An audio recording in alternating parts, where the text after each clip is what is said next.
Capítulo 12. Uma lição modelo para professores. Ensine-lhes moralidade, guarde a sua língua do mal e os seus lábios da falsidade. Afaste-se do mal e faça o bem, busque a paz com perseverança. Salmo 34, 13 a 14. Ora, não ensinamos moralidade como o caminho para a salvação. Deus nos livre de algum dia misturarmos as obras do homem com a redenção que está em Cristo Jesus. Pois vocês são salvos pela graça, por meio da fé, e isto não vem de vocês, é dom de Deus. Efésios 2, 8. Contudo, ensinamos moralidade enquanto ensinamos espiritualidade, e sempre descubro que o Evangelho produz a melhor moralidade. Eu prefiro um professor de escola dominical vigilante sobre a moral dos meninos e meninas de quem cuidam, que fale com eles particularmente sobre os pecados que são mais comuns entre a criançada. Ele poderá dizer às crianças honesta e convenientemente muitas coisas que ninguém mais pode dizer, especialmente quando faz com que eles se lembrem do pecado da mentira, tão comum às crianças, ou do pecado do pequeno roubo, da desobediência aos pais, da quebra do dia do Senhor. Preferiria que o professor fizesse muita questão de mencionar esses males um por um, pois pouco adianta falar-lhes sobre males em grande quantidade, é preciso mencioná-los um a um, assim como Davi fez. Primeiro cuide da língua, guarde a sua língua do mal e os seus lábios da falsidade. Salmo 34, 13. Depois cuide da conduta inteira, afaste-se do mal e faça o bem, busque a paz com perseverança. Salmo 34, 14. Se a alma da criança não está salva por outras partes do ensino, esta parte pode ter um efeito benéfico sobre a vida dela, e até aí tudo bem.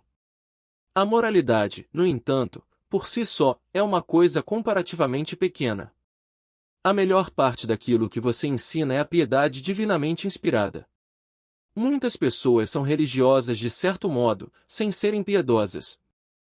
Muitas têm todas as marcas externas da piedade, todo o lado de fora da piedade. A essas pessoas chamamos de religiosos, mas elas não têm o pensamento certo com respeito a Deus. Pensam sobre seu lugar de culto, seu domingo, seus livros, mas nada sobre Deus. Quem não respeita a Deus, nem ora a Deus, nem ama a Deus, é uma pessoa ímpia, qualquer que seja sua religião externa. Trabalhe para ensinar a criança a ter sempre um olho voltado para Deus, faça com que ela grave na memória estas palavras: Tu me vês, ó Deus. Faça com que se lembrem de que cada ato e pensamento deles são vistos por Deus. Nenhum professor de escola dominical cumpre sua obrigação se não enfatizar sempre o fato de que há um Deus que observa tudo. Devemos ser mais piedosos, falar mais sobre a piedade e amá-la mais. A terceira lição é sobre a maldade do pecado. Se a criança não aprender isso, ela nunca entenderá o caminho para o céu. Nenhum de nós sabia o que Cristo, o Salvador, era até entendermos quão terrível é o pecado.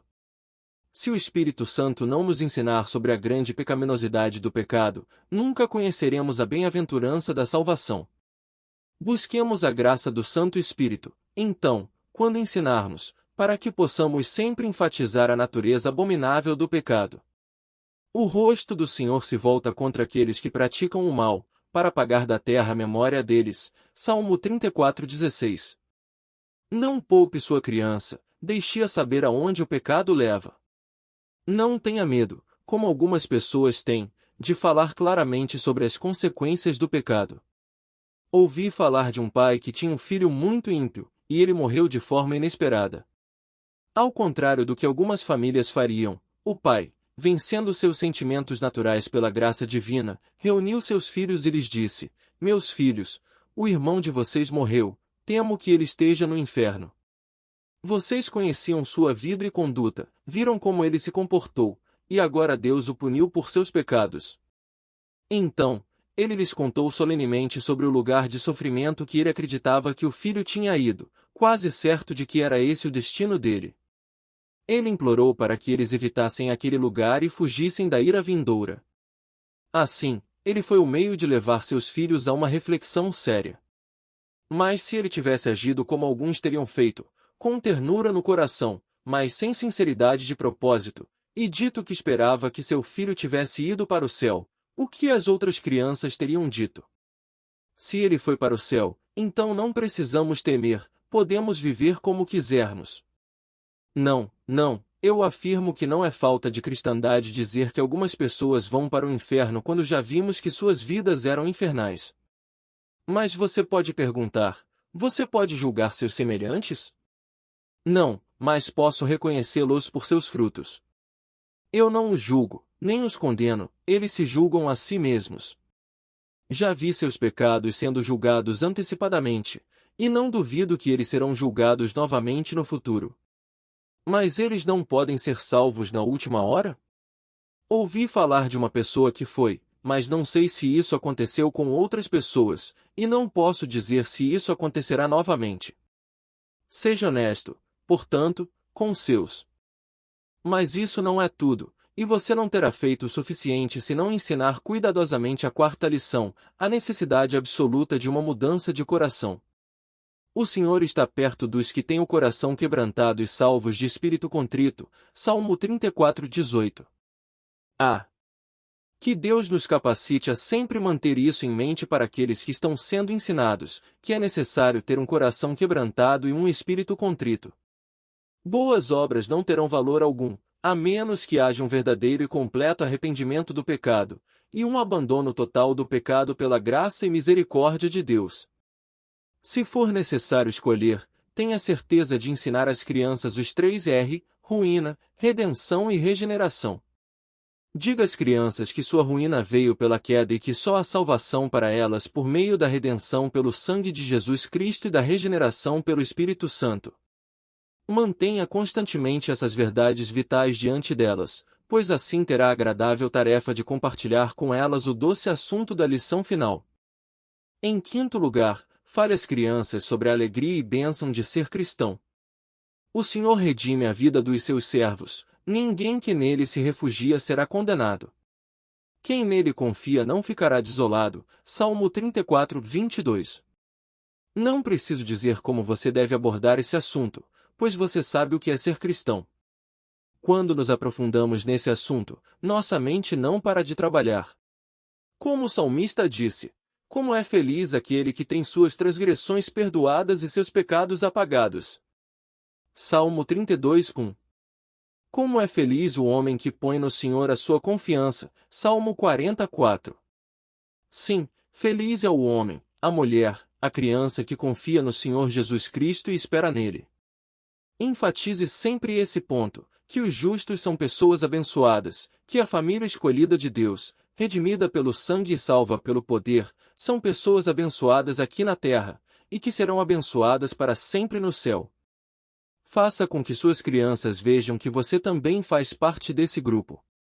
Se elas sabem que você está enfrentando problemas, se possível, apresente-se diante da sala com um sorriso no rosto, para que seus alunos possam dizer: o professor é uma pessoa abençoada, mesmo enfrentando problemas. Regozije-se sempre para que seus meninos e meninas saibam que sua religião é uma realidade abençoada. Que esse seja o ponto principal do seu ensino, pois embora o justo passe por muitas adversidades, o Senhor o livra de todas elas, protege todos os seus ossos, nenhum deles será quebrado. O Senhor redime a vida dos seus servos, ninguém que nele se refugia será condenado. Salmo 34:19-22. Falamos aqui das 5 lições, e com toda instrução que você possa dar às suas crianças, todos precisam estar profundamente conscientes de que não são capazes de fazer nada para adquirir a salvação da criança, mas que é Deus quem, do começo ao fim, precisa realizar tudo isso. Você é apenas uma caneta, Deus pode escrever através de você, mas você não pode escrever nada. Você é uma espada, Deus pode usar você para matar o pecado da criança, mas você não pode matá-lo. Esteja, portanto, sempre consciente de que primeiro você precisa ser ensinado por Deus, em seguida, precisa pedir a Deus para usá-lo para ensinar, pois, a menos que um professor que seja superior a você trabalhe junto e instrua a criança, ela perecerá. Não é sua instrução que pode salvar a alma das suas crianças, é a bênção de Deus, o Espírito Santo, acompanhando seus esforços. Que Deus abençoe e coroe seus esforços com sucesso abundante. Ele o fará se você persistir em oração, ser constante em suas súplicas. Até hoje, nenhum professor ou pregador trabalhou em vão no Senhor, e muitas vezes vimos que o pão. Oramos.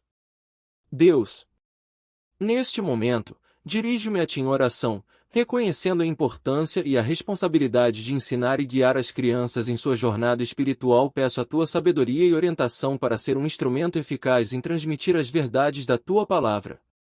Senhor, que cada palavra que eu compartilhar seja inspirada pelo Teu Espírito Santo.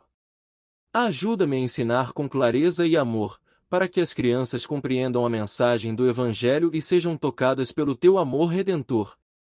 Concede-me paciência e compreensão ao lidar com as dificuldades e dúvidas das crianças. Dá-me discernimento para responder suas perguntas e fortalecer sua fé. Capacita-me a transmitir a importância da piedade e da santidade, lembrando-lhes que Tu és o Deus que tudo observa. Senhor, que eu possa enfatizar a gravidade do pecado e a necessidade de arrependimento e transformação de coração. Ajuda-me a mostrar às crianças o caminho da salvação por meio da redenção em Jesus Cristo e da regeneração pelo Espírito Santo. Que eu também possa transmitir a alegria e a bênção de ser cristão. Que as crianças compreendam que confiar em Ti traz felicidade e segurança, tanto nesta vida como na eternidade. Que elas vejam em mim um exemplo vivo de um cristão abençoado, mesmo diante das adversidades. Senhor, reconheço a minha dependência de Ti em todo o processo de ensino e formação espiritual das crianças. Capacita-me com a Tua graça e poder, para que eu possa cumprir essa missão com excelência e eficácia. Por fim, Deus, coloco diante de Ti todas as crianças que tenho o privilégio de ensinar. Que Tu as protejas, as guies e as ilumines em seu crescimento espiritual. Que elas sejam tocadas pelo Teu amor e conheçam a Tua salvação. Tudo isso eu Te peço em nome de Jesus. Amém.